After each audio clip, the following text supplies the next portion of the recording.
Hey, this is Alexa Peterson with the Hitting Vault. I'm going to be doing a swing analysis on Christin Stewart. He won the left fielder job for the Detroit Tigers this year. This is his swing from yesterday. He's a young guy, 25, has a bright future ahead of him.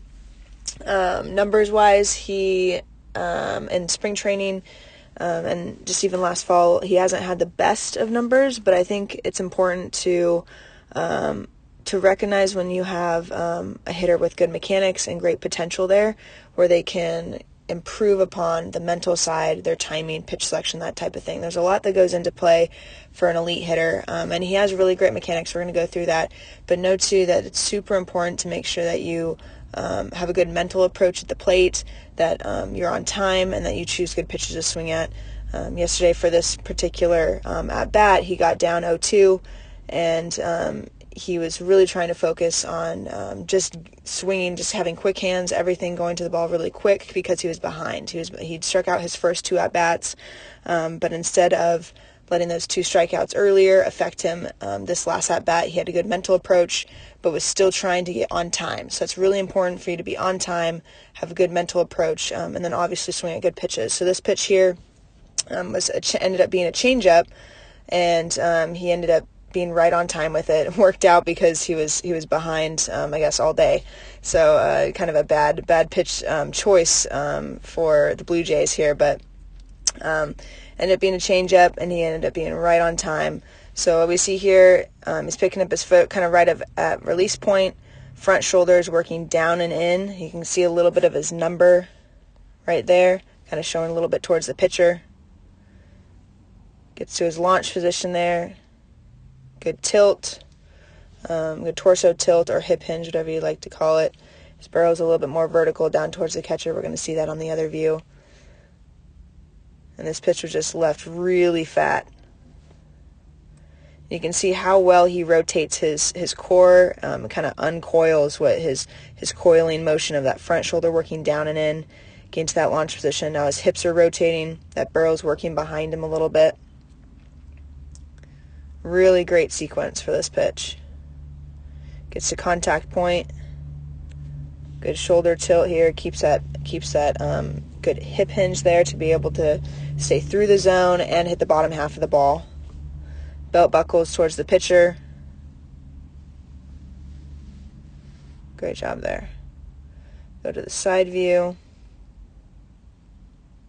You can kind of see his starting stance. Starting stance, he has his front shoulder lower than his back shoulder. That's something that you see amongst almost all elite hitters because it helps them when they get into their load and go into their launch position, that we want to maintain that front shoulder down, back shoulder up. So if we have a hitter that starts with their front shoulder up, it's just a lot more movement to be able to get that front shoulder down in that launch position.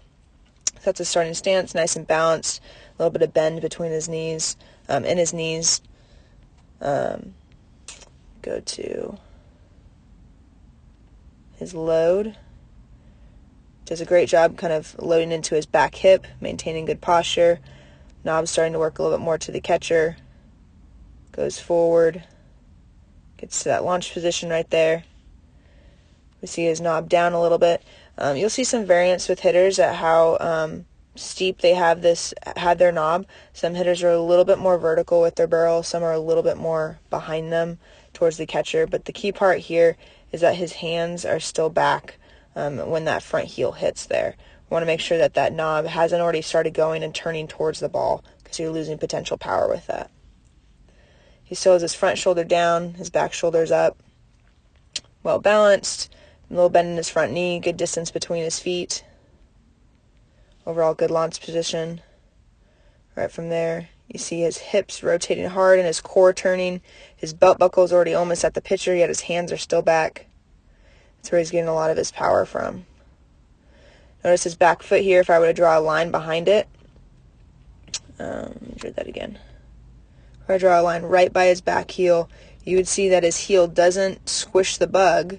His heel actually kind of comes up, and then he catches himself back there after contact point.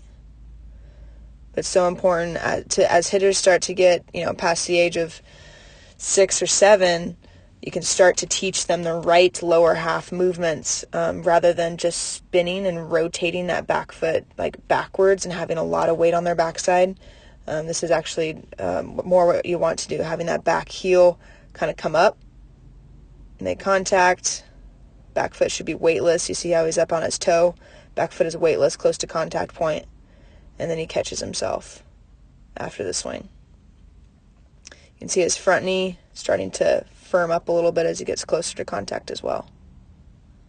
You don't have to lock out. There are hitters that lock out that front knee like he is here, but that's not something that's mandatory. A lot of hitters have a little bit of bend in their front knee as they get to contact. We just don't want to continue having more knee bend as you get closer to contact. Then that means your power is just going to go right through that firm front side that you're wanting. Really great contact position. Bottom hand up, top hand down. You can see he had that back shoulder is a little bit lower than his front shoulder. His back leg is kind of like an L. His eyes are in line right in the middle of his body right there, which is really good. So overall, as you can tell, he has a really great swing. I think he has a lot of potential in him. Just got to make sure that timing, mental approach, and pitch selection is going to be big for him because he has a good swing, good mechanics. Just getting all those things dialed in, I think he's got a bright future.